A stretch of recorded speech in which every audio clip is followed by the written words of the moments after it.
Hey, it's day, I think 17, but I'm not sure. They're starting to blend. It doesn't matter. I'm still at it. I haven't missed a day of my 3 miles a day for 31 days. And I'm so thankful for this challenge because it's making me just do something when I'm getting tired of it. Like tired of in a way, like today it was rainy and I had to go on the treadmill. And so tired of it in a way that like some days I just don't feel like it, right? So it's forcing me to continue to show up because I said I would and I made a commitment. And I don't know if anybody watches, but if you are, I want you to know that hopefully somebody that keeps their word and can be dependable and can be counted on, although not perfect. I do my best, right? So today I got to listen to or watch a TED Talk.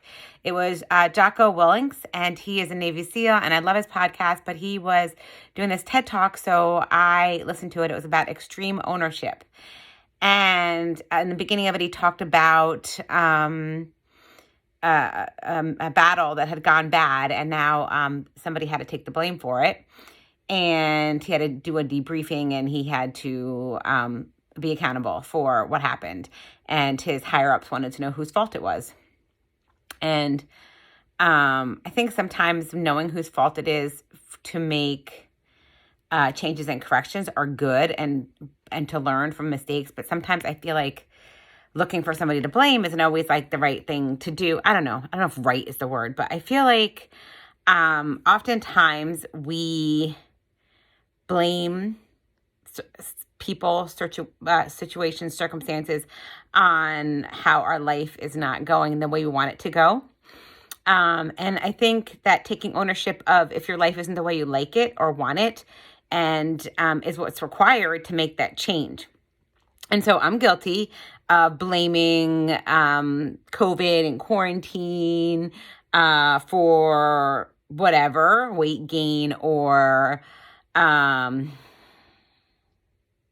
being sad or way I feel, which, I mean, everybody's entitled to their feelings, absolutely.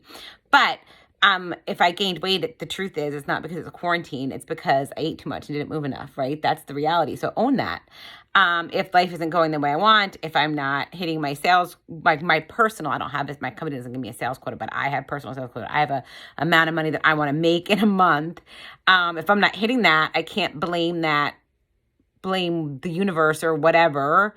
I got to keep trying. I got to keep doing it because I didn't talk to all the people on the planet yet about my amazing products.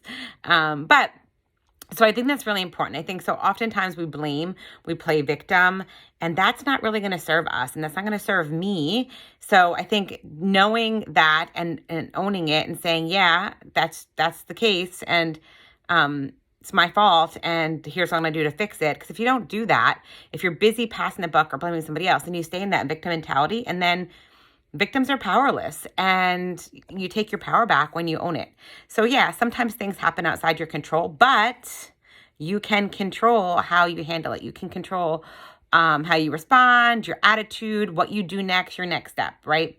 So that is what I got out of that TED Talk. Those are the takeaways that I got. I thought it was really good. I really liked it. It was like a pep talk too. So own your life, you guys. And that's when extreme ownership can create extreme change. And so that's exciting. All right, on to the next day.